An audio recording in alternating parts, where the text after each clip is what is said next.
Arkadaşlar selamünaleyküm. Nasılsınız? Umarım iyisinizdir. Evet, bugün yeni bir rehber videosuyla ve kanalda mutlaka bulunması gereken bir videoyla beraberiz. Bu videoda daha önce de soran arkadaşlar olmuştu, yazan arkadaşlar olmuştu. Oyuna yeni başlayan arkadaşlarımız gerçekten kafaları karışabiliyor. Ekranlar falan çok karışık gelmeye başlıyor bir süreden sonra. Ana hikayesi, gidişatı, bu tür şeyler çok karışık gelebiliyor insanlara. Yani ben de ilk başladığımda biraz karışık gelmişti. Fakat ilerleye böyle birkaç videoda izleyerek çözmüştüm. Şimdi ben de bu tarz bir derinlemesine bir rehber hazırlayıp sizlere sunmak istedim. Özellikle yeni başlayan arkadaşlar için yardımcı olacaktır. Oyunu halihazırda oynayanlar için de belki bilmediği şeyler varsa onları da öğrenmiş olurlar. Evet, şimdi hemen birazcık menülerden bahsedeyim. İlk önce ayarlar menüsünden bahsedebilirim. Burada zaten bildiğimiz şeyler var. Burayı geçiyorum. İlerleri falan. Burada ben kendi ayarlarımı kendime göre yaptım. Siz de kendinize göre yapabilirsiniz. İsterseniz FPS'inizi sabitleyebilirsiniz. İsterseniz ayarlarınıza düşür çık yaparak düzenleyebilirsiniz. Ben bu ayarlardayken herhangi bir sorun yaşamadan kullanabiliyorum. Yani bilgisayarımda şöyle 4000 serisinin 4050-4060 serisinin ayarlarında bir bilgisayar, yani öyle çok fazla uçuk bir bilgisayar değil ama çok da kötü bir bilgisayar değil. Ona göre bir ayar yaptım. İkinci olarak burada bir network'ımız var. Burayla aslında çok işiniz yok. Burada sadece işiniz olan tek bölüm multiplayer bölümü. Bunu da genelde keşif yaptığınız sıralarda kapatmanız gerekiyor. Yani şöyle, mesela diyelim ki bir tane yıldız keşfettiniz. Bunun glifini aldınız. Bu glife gidip bu yıldız gemisini almak istiyorsunuz. Multiplayer'dan bunu disable etmeniz lazım ki sizden sonraki insanlar da bunu görüp alabilsinler. Ya bunlar çok basit detaylar zaten. Kamera ayarlarımız, kontroller. Aslında burada çok fazla bir detay yok. Buralar bildiğimiz şeyler. Ve önemli kısımlardan birine gelelim. Burada Exosuite'imiz var. Burası bizim, hatta en üst bölümden başlayalım. Şu en üst teknoloji bölümü bizim bildiğiniz karakterin donanımlarını içeren bir teknoloji modülü, teknoloji bölümü. Yani şöyle, mesela diyelim ki ne kadar hızlı koştuğun, ne kadar kalkanın olduğu, ne kadar, mesela bir dünyadasınız. Bu dünyanın iklimi sıcak bir iklim. Bu durumda ne almanız lazım? Sıcaktan koruyan bir teknoloji takmanız lazım. Aynı bunun gibi mesela. Ya da işte soğuk bir iklime sahip bulunduğunuz dünya, soğuktan koruyan bir teknoloji takmanız lazım. Ya da radyasyona karşı işte bir ton burada koruyabilecek modüller var. Bunların dışında daha önce de söylediğim gibi oksijeninizi yükseltebilecek, oksijen gücünüzün ne kadar yavaş bittiğini, ne kadar jetpack'inizin, yani uzağa ne kadar yükseğe sıçrayabildiğinizin, ne kadar yakıtınızın az gidebileceği dezavantajları, artıları kısmında bunları teknolojilerle yükseltebileceğiniz bir alan burası. Yani burası aslında tam olarak mesela MMORPG oynadığınızda ne yaparsınız? Karakterinizin üzerine zırh giyersiniz, canınızı arttırırsınız, silah giyersiniz, hasarınızı arttırırsınız gibi bu kısımlar tam olarak bu işe yarıyor. Bir de buranın kargo kısmı var. Bu kargo kısmı tamamen envanter sistemi. Yani mantık olarak envanterinizde bulunması gereken, topladığınız malzemeleri, yaptığınız malzemeleri, craftladığınız malzemeleri bulunduğu alan bu kargo alanı. Sol menüyü de anlatayım. Rev Materials dediğimiz, sadece tıkladığımızda bu materyallerin görünebileceği, yani bizim ferit tozumuz, magnetik feritimiz, parafinyumuz, uranyumumuz, buradaki sizin ana maddelerinizin, bileşenlerinizin bulunduğu kısımları size daha kolay anlayabilmeniz için bu arada bu sol taraf yeni geldi. Yani buralar yoktu. Bu geçtiğimiz aylarda güncellemelerle geldi. Güzel oldu. Bunun hemen bir altındaki High Value Items dediğimiz alana tıkladığımızda bakın şöyle değeri, yani nadirliği yüksek itemların yerlerini gösterir bize. Yani bu menü tamamen kolaylık sağlaması açısından yapılmış bir sistem aslında. Hemen bir altına geldiğimizde bakın, burası consumables dediğimiz yer, yani sarf malzemeleri diye çevrilen dediğimiz yer. Genelde bizim craftlayabileceğimiz ya da işte mermilerimiz, craftlamak için kullanabileceğimiz teknolojilerimizin bize daha kolay erişebilmemiz için gösterildiği bir sekme. Hemen bir altına geldiğimizde bu teknolojilerin, yani elimizde henüz açılmamış teknolojilerin kurulabileceği teknolojilerin yerini gösterir. Fakat bende olmadığı için görünmüyor. Zaten buna da bakarsınız ayrıyetten. Çok önemli aslında sekmeler değil ama işimizi kolaylaştırabilecek sekmeler yani buralar. Bu menü arkadaşlar, buraya tıkladığımızda teknoloji modüllerimizi takabileceğimiz bütün alanı bize açar. Bunun altına tıkladığımızda bu sefer kargoyu tıklar. Yani şöyle söyleyeyim. Normalde bakın şöyle sekme var. Böyle scroll tuşuyla ileri geri yapmanız lazım. Bu kargo bölümünü de aynı bu şekilde göstereyim. Ama bunlara tıkladığımızda tamamen görebiliyoruz bütün envanteri. Burada envanteri hangi tiple sıralamamız gerektiğini söylüyor. Mesela burada resort tipinde ayarlayabiliyoruz. Burada renk tipinde ayarlayabiliyoruz. Mesela burada isim olarak isim sırasıyla ayarlayabiliyoruz. Ya da burada değerine göre ayarlayabiliyoruz. Yani ne kadar yüksek parası var. Parasının, yani bu maddelerin, envanterimizdekilerin değerinin ne kadar yüksek olduğunun sıralamasına göre hizalanıyor. Benim burada tercihim genelde ürün tipi oluyor. Yani buna tıkladığımızda aynı ürünleri sırayla diziyor. Yani yan yana hangi ürünler aynı varsa ona göre diziyor. Yani bu menü tam olarak bu şekilde. Hemen bir yan sekmeye geliyorum, Starship sekmesine. Burası da tamamen Exosuite ile aynı mantık. Buradaki tek ayrı nokta teknoloji bölümü sizin karakterinizin bölümü değil de geminizin teknolojilerinin donatıldığı yer. Yani geminizde ne olmasını istiyorsunuz? Ne kadar hızlı olmasını istiyorsunuz ya da işte ne kadar güçlü olmasını, silah eşleyebilmesini, ne kadar yakıtının az gidip sağlanmasını gibi şeyleri yani burada ayarlayabiliyorsunuz. Kalkanını, cartını, curtunu. Bu kargo bölümü de tamamen Exosuite'in kargo bölümüyle aynı. Yani yedek bir depolama alanı olarak düşünebilirsiniz. Buraya Exosuite'inizin dolduğu zamanlarda gelip Starship'inizden kargo bölümüne ekleyebilirsiniz. Bakın burada şöyle bir detay da var. Çok güzel bir detay. Bakın şu Matter Beam diye bir teknoloji var. Bunu Anomaly'den açabilirsiniz. Anomaly'ye gittiğimizde de zaten orayı da anlatacağım. Orada da daha çok anlarsınız. Daha net anlayabilirsiniz. Bu şu işe yarıyor. Normalde siz kargo, yani envanterinize bir madde attığınızda, eğer mesela diyelim ki bunlar üstünüzde değil mi? Yani bu Exosuite bizim karakterimizin her zaman erişebildiğimiz bir envanter. Ama Starship veya işte Fighter gibi menülerde, yani bizim kargo gemimizin bulunduğu menülerdeki kargo bölümüne eğer yakında değilsek, yani dibinde değilsek erişemiyoruz. Bu da şu işe yarıyor. Bunu hem buna hem Starship'e hem de teknoloji bölümü, yani bizim karakterimizin teknoloji bölümüne bakarsanız, ki ben neden çıkarmışım bilmiyorum. Bunu normalde vardı bende. Eğer üçünde de bu olursa, bu teknoloji, isterseniz galaksinin başka bir tarafında olun. Yıldız geminiz başka bir galakside olsun. Fighter çok başka bir galakside olsun. Herhangi bir yerden, hiç fark etmiyor. Dediğiniz gibi buradan alıp Fighter'a, Fighter'dan alıp Starship'e, Fighter'dan alıp Starship'e, böyle bu şekilde aktarabilirsiniz. Yani bunun, dediğim gibi, tamamen sizin teknoloji eşyalarınızı özgürce bir yerden bir yere aktarmanızı sağlıyor. Evet, burada çok durduk. Buraya geçiyorum hemen. Burayı da, bu menüyü de anladık değil mi? İkinci olarak Multi-Tool bölümü var. Burası bizim bildiğiniz silahımızın teknolojilerini donatabildiğimiz bölüm. Yani mesela diyelim ki bu silah ne kadar menzile sahip olsun, ne kadar silahın gücü olsun, hangi silahı kullanmalıyım, hangi silah olsun, silahın tarama menzili ne kadar olsun, soğuma süresi ne kadar az olsun, vurduğu damage, şarj süreleri ne kadar olsun, cooldown'ları ne kadar olsun gibi teknolojileri donatıp silahın seviyesini, gücünü yükseltmemizi sağlayan teknoloji bölümü. Yani tamamen temel mantık şu. Bu taraftaki teknoloji bölümü bizim tamamen donanımsal bölümümüz.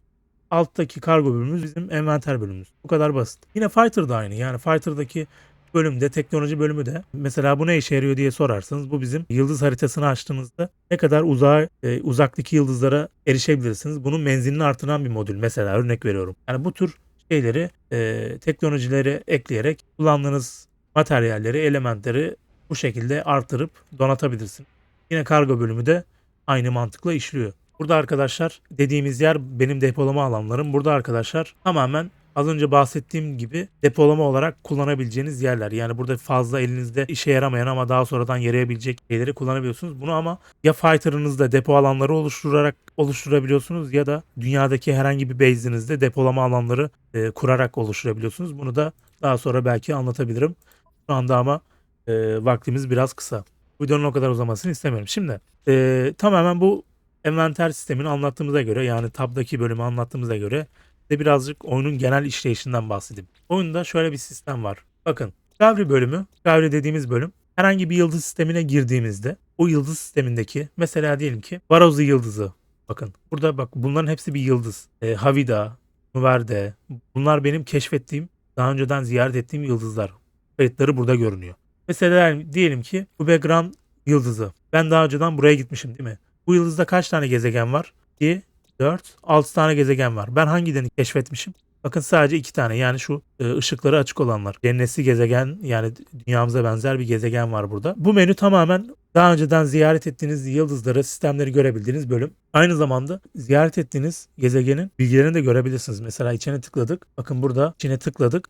Hangi bitkiler olduğu, hangi hayvan türleri olduğu, hangi mineraller olduğu, buradaki teknolojilerin ne olduğu, hangi bitki türlerinin daha çok yaygın olduğu, kobalt, parafinyum ve copper dediğimiz bakırdı değil mi? Hangi maden kaynaklarının olduğu, yani bu kobalt, parafinyum, copper gibi maden kaynaklarının olduğu, sol tarafta hava durumunun, bir altında güvenlik durumunun, yaşanılabilir datalarının saklandığı bölüm. Mesela burada ne diyor? Dikler yönetiyor. İşte savaş durumu leveli medium. Yani burada savaş çıkma olasılığı genelde ortalama diyor. Yani burada korsanların saldırması vesaire tür oranların çıkma olasılığı ortalama. Ekonomik durumuna burada bakabilirsin. Yani burada ticaret yaparken ne kadar güçlü bir sistem, yani ticareti ne kadar oturmuş bir sistem buradan anlayabilirsiniz gibi gibi. Katalog bölümü burası da arkadaşlar tamamen keşfettiğiniz ya da keşfetmeye çalışacağınız, keşfedemediğiniz bütün materyalleri, teknolojileri, build'leri, ne varsa oyunun içerisinde ne kadar content varsa burada bilgilerini görebilirsiniz. Mesela diyelim ki materyal sekmesine girdim. Burada arkadaşlar diyor ki War Materials Store diyor. Burada bizim keşfettiğimiz elementlerin, materyallerin bilgileri var. Bakın burada hala benim keşfedemediğim gördüğünüz gibi soru işaretli şeyler var gördüğünüz gibi. Az da olsa benim bile daha keşfedemediğim materyaller varmış gördüğünüz gibi. Bunları da bu şekilde bu sekmelerden öğrenebiliyorsunuz. Hangi modüller var, hangi raft malzemeleri var. Bunlara burada detaylarına da bakıp görebilirsiniz, öğrenebilirsiniz. Neler var, neler yok. Burada oyun içerisindeki bütün bileşenleri, elementleri burada görüp öğrenebilirsiniz. Burası bildiğiniz bir kütüphane. Kütüphane mantığıyla aynı. Yani bir kütüphaneye girdiğinizde ne beklersiniz? Bilgi öğrenmek. Oradaki bilgilerden yararlanmak. Log bölümüne geliyoruz. Log bölümü bizim tamamen görev bölümümüz. Yani görevlerimizin, hikayemizin döndüğü bölüm. Buradan bakıyoruz tamamen. Primary Missions dediğimiz yer bizim ana görevlerimizin olduğu yer. Yani sizin oyuna ilk başladığınızda bitirmeniz gereken yer burası. Ama bu demek değil ki yan görevlerin önemsiz olduğu. Secondary Missions dediğimiz yer bizim günlük veya işte yan görevlerimizin olduğu kısım. Burada mesela diyelim ki bizim herhangi bir dünyada açtığımız bir yerleşim, mesela örnek veriyorum. Burada bize bunun bilgilerini veriyor. Ya burada da bizim aslında bazı oyunun içerisinde bazı mekaniklere erişebilmek için buradaki görevleri de yapmamız lazım. Zaman zaman bakıp buradaki görevleri de yapabilirsiniz. Ve oyunu öğrenmeniz açısından da daha iyi olacaktır. Burada temel yapmanız gereken ilk ana görevler zaten şu simgeli görevler. Atlas görevleri de aynı şekilde ikinci ana hikaye görevleri diyebiliriz buna da. Bu biraz uzun sürer. Bu görev de keyiflidir. Böyle yıldızdan yıldıza sürekli koşturmanızı sağlayacak görevler. Bu da tamamen Expedition oyunun DLC'lerle yani yan paketlerle getirdiği contentlerin bulunduğu görev kısmı.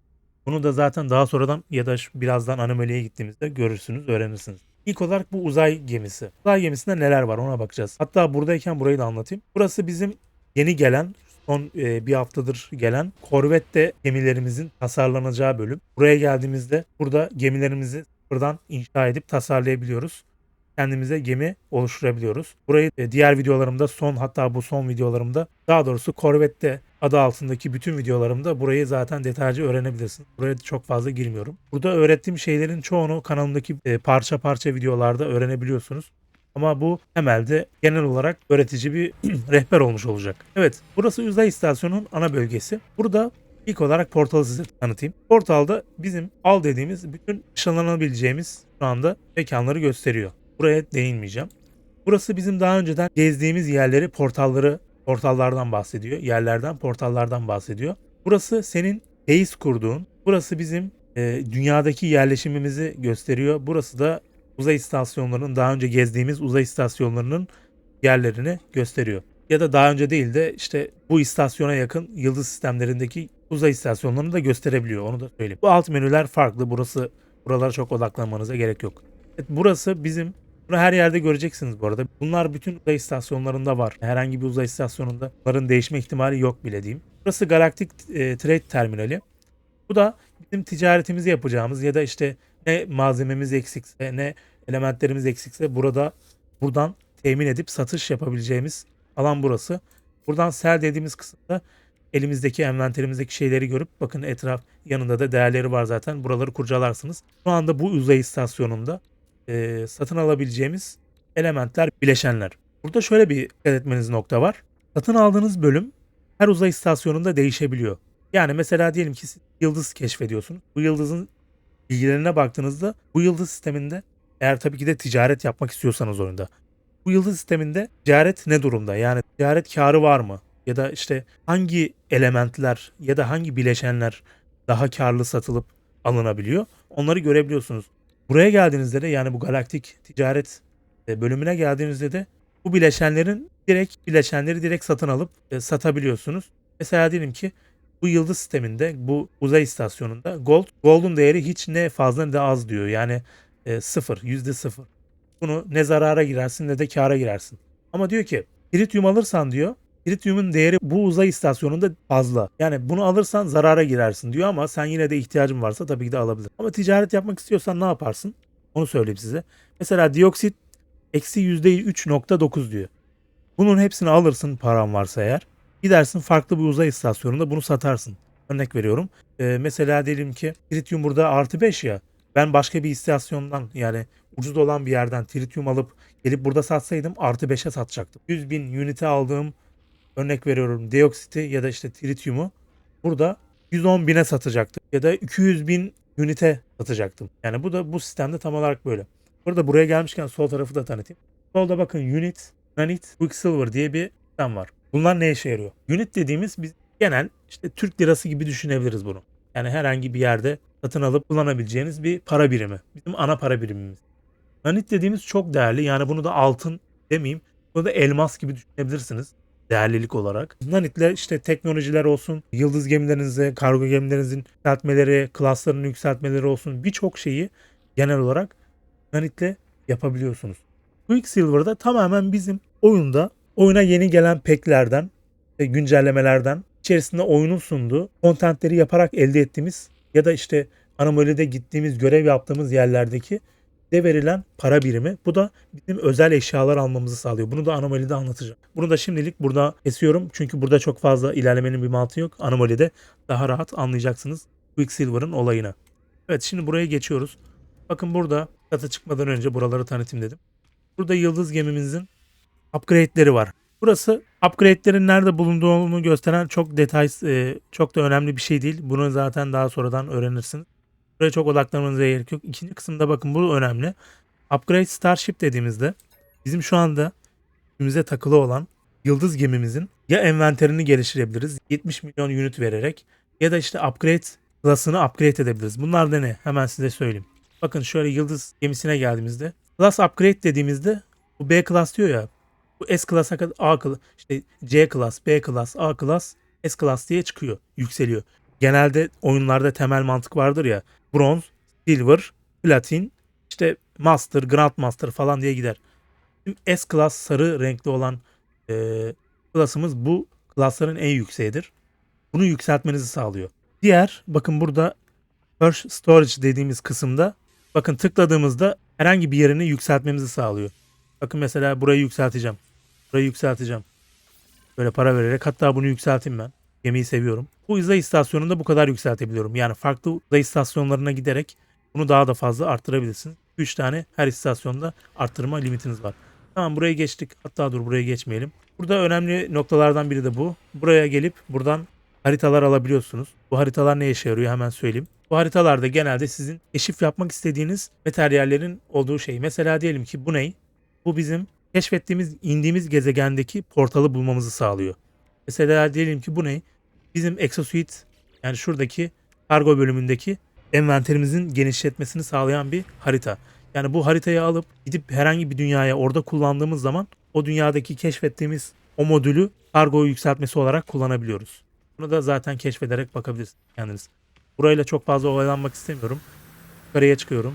Burada da arkadaşlar kendiniz de bakabilirsiniz. Burada silahınızı yükseltebileceğiniz teknolojileri, yıldız gemilerinizi, exosuit'inizi geliştirebileceğiniz ya da burada exocraft'ları geliştirebileceğiniz modüllerin teknolojileri, yani şuradaki teknolojiler var ya, bakın az önce anlattım. Buralardan satın alabiliyorsun. Bu kadar. Yani daha fazla içine girip detaylı anlatmaya gerek yok. Kullana keşfedebilirsin. Evet, şimdi arkadaşlar hatta gemiyle değil de portaldan inelim dünyaya, daha kolay olur. Benim bir gezegenim vardı. Nerede o? Güzel bir yer. Ha, burayı anlatabilirim. Hem de kendi base'imi de göstermiş olurum. Tabii birkaç tane farklı base'im var ama evet, gezegen karanlıkmış. Gündüz olunca daha iyi görünür. Şimdi şöyle anlatayım ben bu kısımda. Gemi niye burada lan? Oha, bu ne? Olamazsın. Gezegenin ekosistemi bozulmuş. Lan nereden geldi?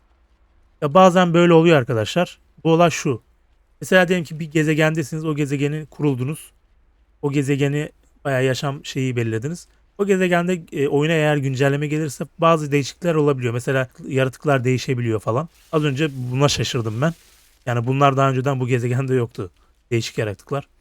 Şimdi hemen konumuza gelelim. Bir base'i, bir dünyaya geldiniz. Base oluşup bu dünyaya yerleşmek istiyorsunuz diyelim. Ne yapmanız gerekiyor? İlk başta bakın Z'ye bastığınızda burası bizim ana base kuracağımız bütün modüllerimizin, elementlerimizin, bileşenlerimizin olduğu kısım bu.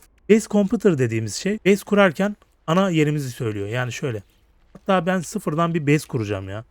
Böyle daha kolay olur. Buradan uzaklaşmam lazım çünkü burası benim base'im zaten. Çıkalım buradan.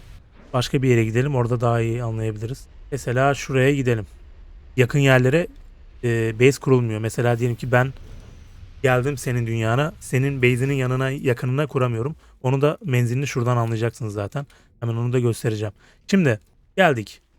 Mesela diyelim ki buraya kurulmak istedim. Bakın burada base computer dediğimiz şey burada base'imizin kullanabileceğimiz alanı, yani bu bizim tamamen ana temel base'imizin kurulacağı alanın bizim olduğunu gösteren, bizim olmasını sağlayan bir modül aslında bu. Bakın bunu buraya kurdum. Artık ben şöyle bakın burada daha iyi görebiliriz. Hemen size alanı da göstereyim.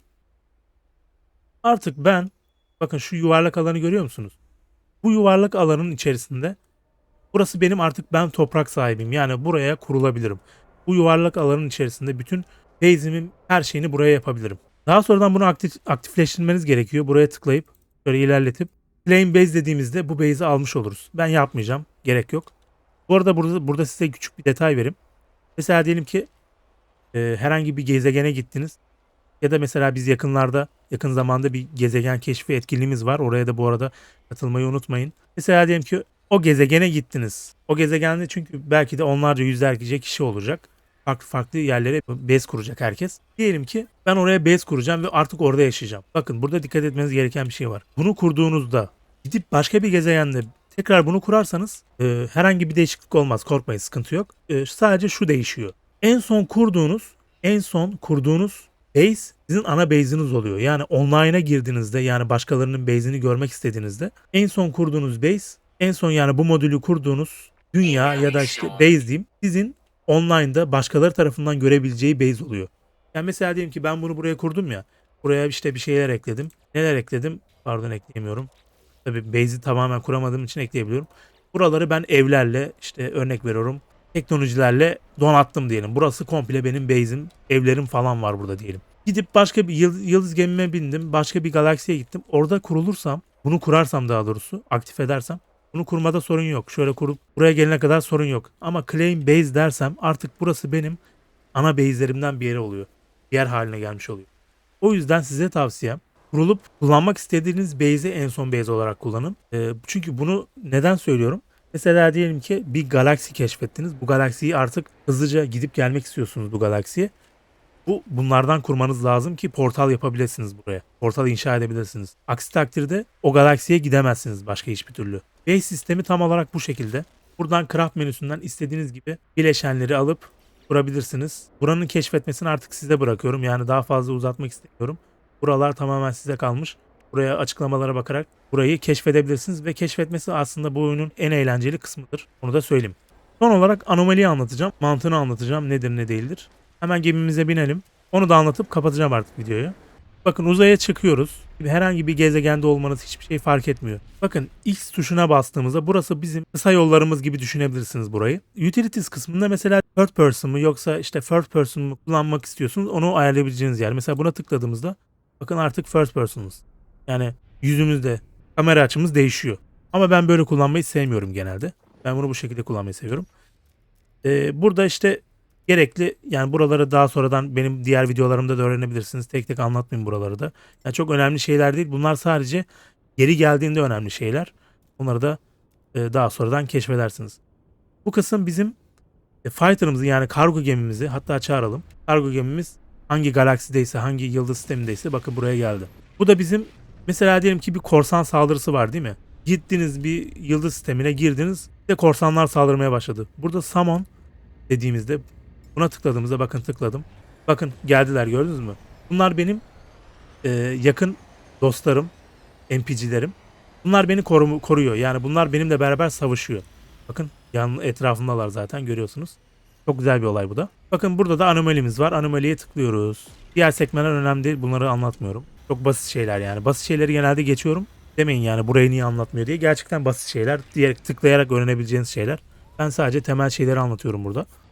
Bu arada buraya kadar izleyip eksik şeyler var abi bunu anlatmadın dediğiniz şeyler varsa yorumlara yazarsınız. Size yardımcı olmaya çalışırım. Genelde basit şeylerdir. Bu konuda da kusura bakmayın yani eğer eksik şeyler varsa da. Her şey de aklıma gelmiyor çünkü anlatırken. Birdenbire tamamen şu anda bir content üretmeden yaptığım bir şey yani hiçbir fikir üretmeden direkt videoya girdiğim bir olay bu. Herhangi bir tekstim hazırlığım yok bu videolar için. O yüzden eksik şeyler olabilir. Buradan bakın bunlar kısa yol ışınlanma yerleri. Buraya geldiğimizde zaten bunları anlatmaya gerek yok. Böyle buraya gelebilirsiniz. Hemen şuraya anlatayım ilk başta. Bakın buradan görevler alabiliyorsunuz. İsterseniz işte Quicksilver. Bakın burada anlattığım Quicksilver var ya. Buradan kasabiliyorsunuz işte. Buradan kasabiliyorsunuz. Bu özel görevleri yaparak unit kasabilirsiniz. Nanit kasabilirsiniz. Bu görevleri yapabilirsiniz. Dediğiniz gibi. Burası keşif görevlerini yani oyuna ek paketler, görevler geldiğinde, ek güncellemeler geldiğinde expedition'lar burada oluyor. Buradan giriyorsunuz. Bakın buraya geldiğimizde mesela yeni bir expedition var. Buraya katılabilirsin. Bla bla. Burada expedition'ları ya da Twitch gibi platformlardan geldiğimiz ya da Quicksilver'ları harcayabileceğimiz alanı gösteriyor. Bakın Twitch Rewards'lar işte Expedition Rewards'lar falan diye gidiyor. Buradan harcamalarınızı yapabilirsiniz. Malzemelerinizi alabilirsiniz. Evet burayla bir işimiz kalmadı. Hemen yukarıya çıkıyoruz. Bakın buradan geliyoruz. Buradan aşağı indiğimizde sol tarafta bir yer var. Önemli olan kısım burası. Buradan eksik teknolojilerimizi, modüllerimizi, her şeyimizi geliştirebileceğimiz, satın alabileceğimiz yer burası. Bakın buraya geldik. Tıkladık buraya. Starship upgrade'leri diyor gördüğünüz gibi. Bu yıldız gemimizin upgrade'lerinin birçoğunu buradan alabilirsiniz. Satın alabilirsiniz. Bakın burada değişik değişik upgrade'ler var. Buradan alabilirsiniz. Buradan bahsediyorum. Bakın buradaki teknolojiler hani bahsetmiştim ya buradan bahsediyorum. Burada yine bu hani base kurarken yapılarımız var ya bizim. Bu yapıları buradan alabiliyorsunuz ya da işte exocraftlarınızı buradan alabiliyorsunuz. Dünya içerisinde gezebileceğiniz, dünya içerisinde bir araba gibi düşünebilirsiniz. Kullanabiliyorsunuz. Bunu deniz altında kullanabiliyorsunuz gibi. Robotun içine binebiliyorsunuz. Bunları buradan açabiliyorsunuz. Vesaire vesaire. Yani genel olarak bizim build'leri, yapıları açabildiğimiz, narit vererek açtığımız kısım burası. Burası Exocraft. Exosuite'imizin teknolojilerini geliştirdiğimiz yer. Tek tek girmeyeceğim. Burası silahımızın geliştirebildiği yer. Burası işte Exocraft'ımızın teknolojilerinin geliştirebildiği yer. Burası da laboratuvar. Buradan da oyunun craftlayamadığınız bileşenlerini craftlayabileceğiniz alan. Bu kadar ya. Aslında bu size bu oyunun başından beridir. Yani rehberin başından beridir anlattığım şeyleri ana hikayede yaparak zaten oyun öğretiyor size. Yani size en başta söyleyeyim. Yani burada bütün ana hikayeleri yaparak zaten bunları öğrenebiliyorsunuz yani. Tek tek yapa gidebiliyorsunuz. Yani şu ana kadar aklıma gelenler bunlar arkadaşlar. Zaten bunların dışında yani bu yıldız gemisini nasıl donatmalıyım? Exocraft teknoloji bölümünü nasıl donatmalıyım? Silahımı nasıl donatmalıyım? Bunların hepsi benim zaten kanalımdaki videolarda öğrenebilirsiniz. Tek tek ayrı ayrı videolar yaptım ben bunlar için. Kısa videolar var. Bu videoları izleyerek öğrenebilirsiniz zaten. Bu temel olarak oyunun içerisindeki mekanikleri, bileşenleri tamamen öğrenebildiğimiz bir rehber oldu yani bu kadar. Evet buraya kadar izlediğiniz için teşekkür ederim bu arada. Videolarıma like atıp abone olursanız sevinirim. Ve bu son etkinliğimize de katılmanızı gerçekten çok istiyorum. O etkinliğe de katılabilirsiniz. Oyuna yeni başlayan arkadaşlarımıza başarılar diliyorum. Gerçekten keyifli bir oyundur, güzel bir oyundur. Tek tek keşfede tadını çıkararak oynayın. Gerçekten tadı damağınızda kalacak bazı şeyleri keşfettiğinizde. Evet bu kadardı. Bir sonraki videolarda görüşmek üzere.